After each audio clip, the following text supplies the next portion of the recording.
तो चलिए, जितने भी छात्र छात्राएं 10th के बोर्ड एग्जाम देने वाले हैं उनके लिए लेकर आ चुके हैं विज्ञान का एकदम हल्का क्वेश्चन जो सीधा आपका बोर्ड एग्जाम में आएगा। और अगर इस तरह का प्रश्न आपका बोर्ड एग्जाम में नहीं आएगा तो आप लोग चैनल को सब्सक्राइब कर सकते हैं, ठीक है। तो आप लोग जितना भी आपको इस लाइव सेशन में हम क्वेश्चन करवाएंगे, आप लोग एकदम अंत तक जरूर बने रहना, क्योंकि आप लोग के लिए एक एक प्रश्न आप लोग के लिए महत्वपूर्ण होने वाला है जो सीधा आपका बोर्ड एग्जाम में आएगा विद्यार्थी, ठीक है। तो वीडियो को एकदम ज्यादा से ज्यादा आप लोग शेयर कीजिएगा ताकि सभी विद्यार्थियों को इस वीडियो को देखकर एग्जाम हॉल में जाएंगे, ताकि उनका साइंस का पेपर में एक भी क्वेश्चन को छोड़कर नहीं आएंगे। चलिए, तो आज के वीडियो में स्टार्ट करते हैं। तो वीडियो स्टार्ट करने से पहले बता दें कि आप लोग अगर चैनल पर नए हैं तो चैनल को बस सब्सक्राइब कर लेंगे, बेल आइकन को प्रेस कर लेंगे, ताकि आने वाले सभी वायरल वीडियो आप लोग को इसी तरह मिले और आप लोग एकदम एग्जाम में हल्का मजा के आएंगे डियर। तो चलिए, आज के वीडियो को हम शानदार क्वेश्चन से स्टार्ट करते हैं जो सीधा आपके लिए वायरल पर्पस साबित होने वाला है। तो जितने भी विद्यार्थी लाइव सेशन में ज्वाइन है सभी लोग अपने दोस्तों के पास शेयर कर देंगे और सभी को यहाँ पे लाइव सेशन में बुला लेंगे। तो चलिए देखिए, पहला क्वेश्चन क्या है, भारत में उत्पादित प्रतिवर्ती धारा की आवृत्ति क्या होती है। पहला बहुत ही शानदार और लाजवाब क्वेश्चन आप लोग से पूछा गया कि भारत में उत्पादित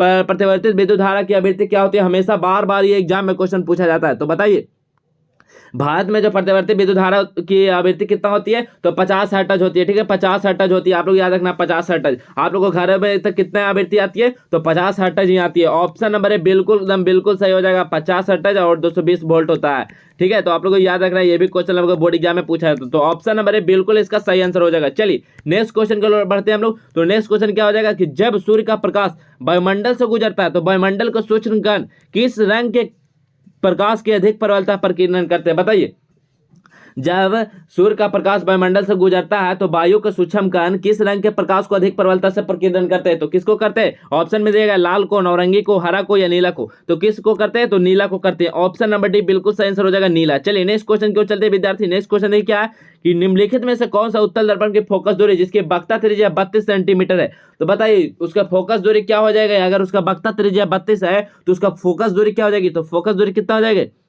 तो बताइए फोकस दूरी के लिए क्या होता है, एफ इक्वल टू क्या होता है, एफ इक्वल टू क्या होता है, r/2 होता है। आप लोगों को पता होगा। तो r कितना है 32, तो 32/2 करेंगे तो कितना हो जाएगा 16, और 16 यहाँ पे हो जाएगा, 16 तो हो गया। लेकिन यहाँ पे उत्तल दर्पण है तो उत्तल के लिए क्या होता है प्लस, तो यहाँ पे क्या हो जाएगा +16, तो +16 ऑप्शन नंबर सी बिल्कुल एकदम सही आंसर हो जाएगा। विद्यार्थी लोग एकदम एक क्वेश्चन आप लोग के लिए काफी महत्वपूर्ण है, तो वीडियो में इसलिए बोलते अंत तक बने रहिएगा। आप लोग 100% ये वादा है कि आपका एकदम हूबहू आप लोग को यही सब क्वेश्चन बोर्ड एग्जाम में पूछा जाएगा साइंस के क्वेश्चन में, इसलिए आप लोग वीडियो में अंत तक बने रहेंगे।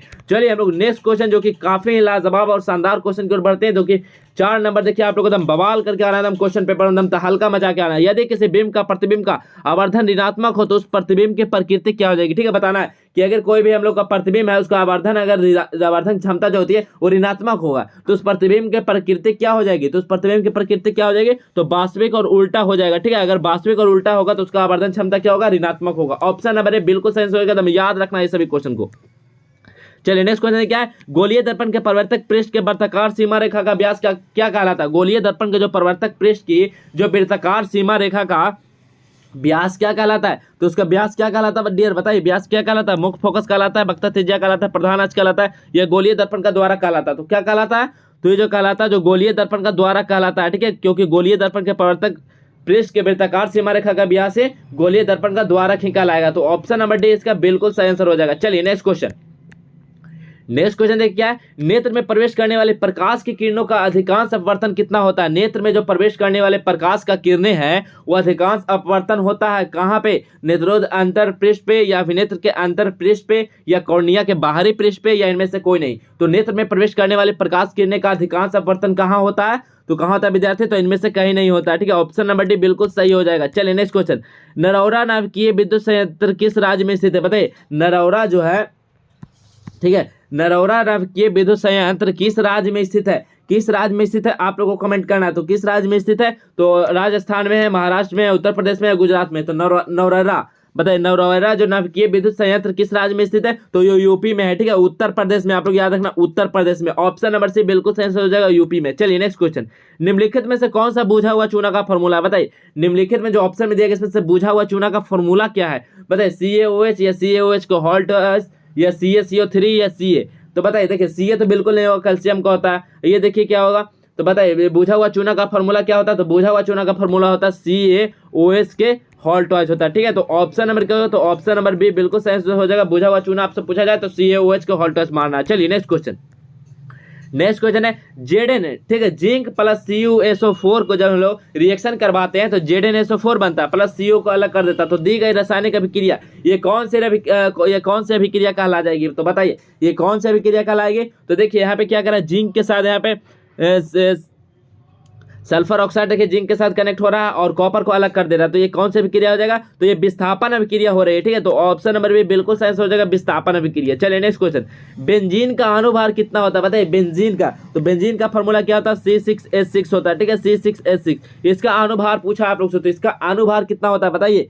तो इसका अनुभार कितना होता है विद्यार्थी, तो इसका अनुभार कितना हो जाएगा, तो सभी का आप लोग द्रव्यमान का निकाल के ऐड कर देना है। तो अनुभार कितना हो जाएगा, तो 60 हो जाएगा, ठीक है, सॉरी 60 नहीं होगा, आपका 72 हो जाएगा, ठीक है। बेंजीन का जब आप लोग अनुभार निकालेंगे तो कितना हो जाएगा, 72 हो जाएगा, ठीक है, 72 हो जाएगा। तो ऑप्शन नंबर ए बिल्कुल सही आंसर हो जाएगा। चलिए नेक्स्ट क्वेश्चन की ओर बढ़ते हैं। तो 1 माइक्रो एम्पियर विद्युत धारा प्रवाहित निम्नलिखित में से कौन सा होगा। 1 माइक्रो एम्पियर, ठीक है, 1 माइक्रो एम्पियर विद्युत धारा निम्नलिखित में से कौन सा मान होगा।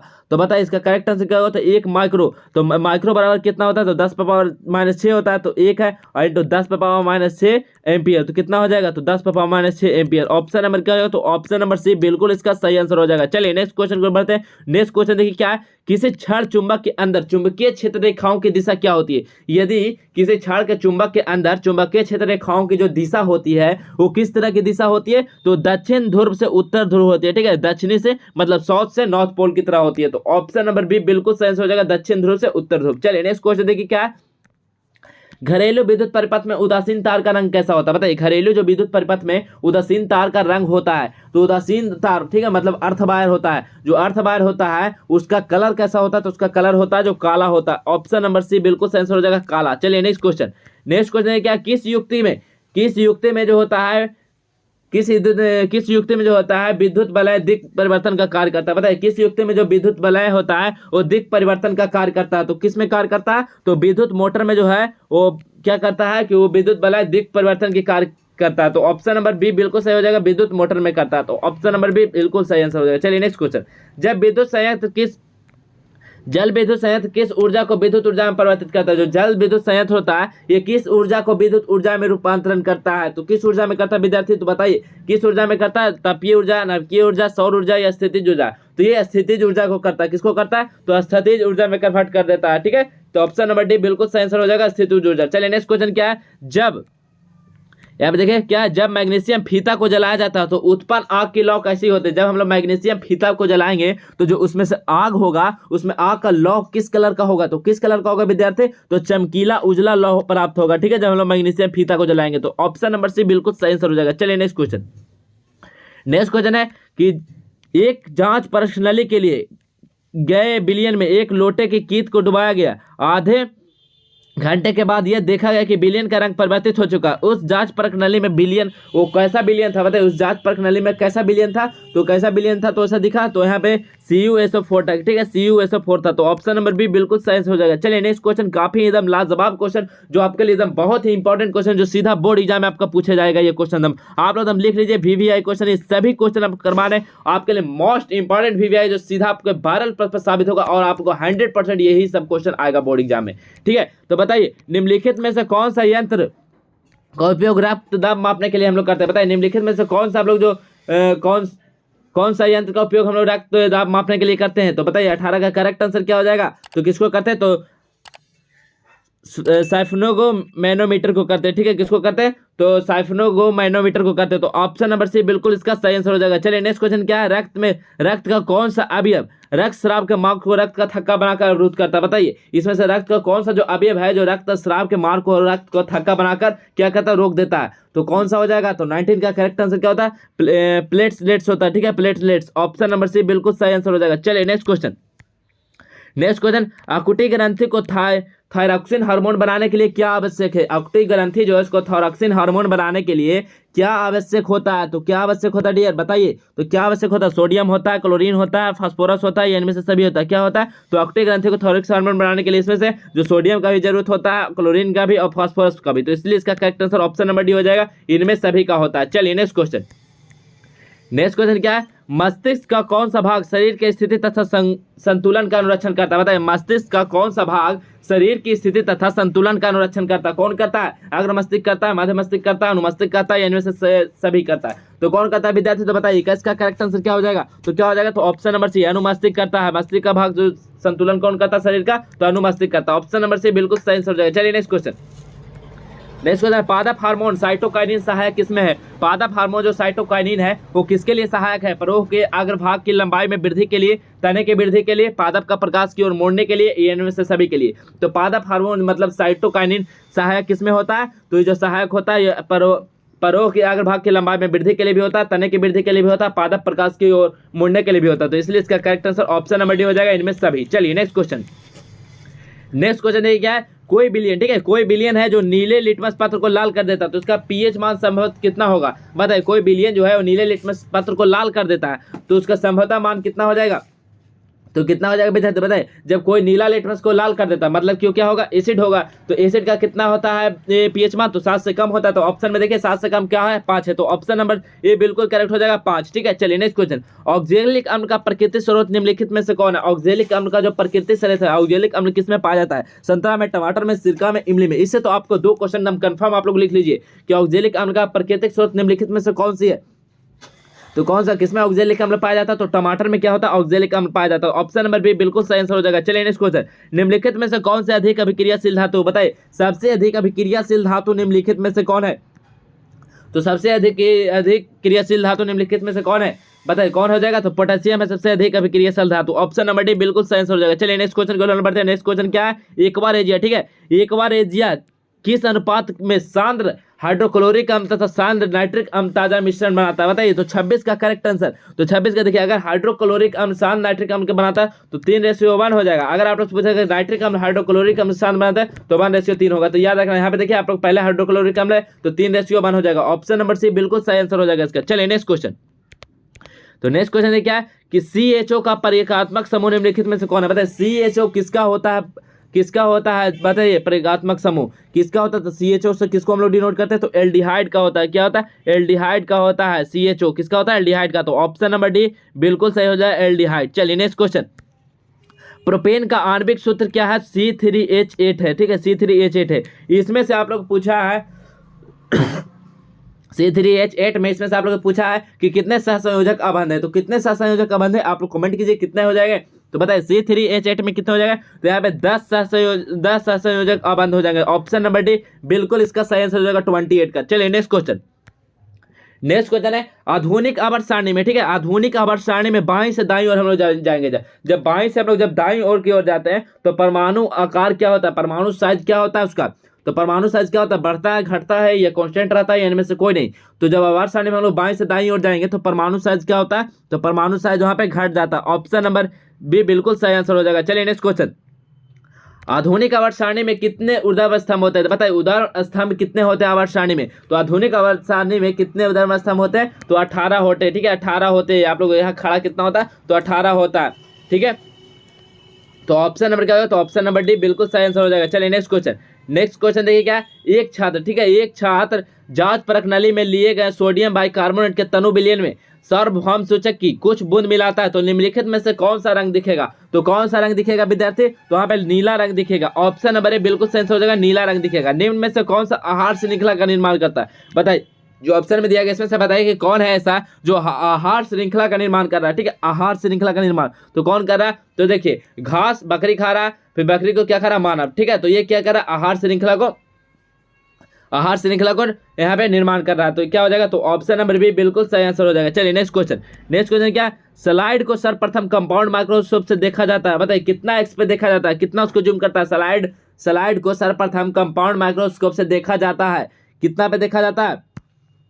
तो कितना पे? तो 10x पे, ठीक है, 10x पे। तो ऑप्शन नंबर क्या है? तो ऑप्शन नंबर बी बिल्कुल सही आंसर हो जाएगा, 10x। चलिए नेक्स्ट क्वेश्चन। दो तंत्रिका कोशिका के मध्य खाली स्थान को हम लोग क्या कहते हैं? बताइए, दो तंत्रिका कोशिका के मध्य खाली स्थान को हम लोग क्या कहते हैं विद्यार्थी? तो क्या कहते हैं? अगर दो तंत्रिका कोशिका के मध्य बिंदु में खाली स्थान रहेगा तो उसको हम लोग क्या बोलते हैं? तो उसको हम लोग सिनेप्स बोलते हैं, ठीक है, क्या बोलते हैं? सिनेप्स। ऑप्शन नंबर क्या है? तो ऑप्शन नंबर बी बिल्कुल इसका सही आंसर हो जाएगा, सिनेप्स। चलिए नेक्स्ट क्वेश्चन। नेक्स्ट क्वेश्चन, स्त्रियों में लिंग गुणसूत्र युग्म कितना होता है? बताइए, स्त्रियों में जो लिंग गुणसूत्र का युग्म होता है वो कौन सा युग्म होता है? तो 35 का करेक्ट आंसर क्या हो जाएगा? कौन सा युग्म होता है? तो XX होता है। ठीक है, तो ऑप्शन नंबर क्या हो जाएगा? तो ऑप्शन नंबर बी बिल्कुल सही हो जाएगा। अब पुरुष में क्या होता है? तो XY होता है, आपको याद रखना होगा। तो पुरुष के लिए ए हो जाएगा और स्त्री के लिए क्या हो जाएगा? ऑप्शन नंबर बी बिल्कुल सही आंसर हो जाएगा XX। चलिए नेक्स्ट क्वेश्चन है कि 100 वाट, ठीक है, 100 वाट का विद्युत बल्ब जो है 250 वोल्ट, ठीक है, 250 वोल्ट के जोड़ा जाता है, तो बल्ब से प्रवाहित धारा का मान कितना हो जाएगा? तो बल्ब से प्रवाहित धारा का मान कितना हो जाएगा? तो 100 वाट है तो 100 से डिवाइड करेंगे कितना हो जाएगा? 2.5 हो जाएगा।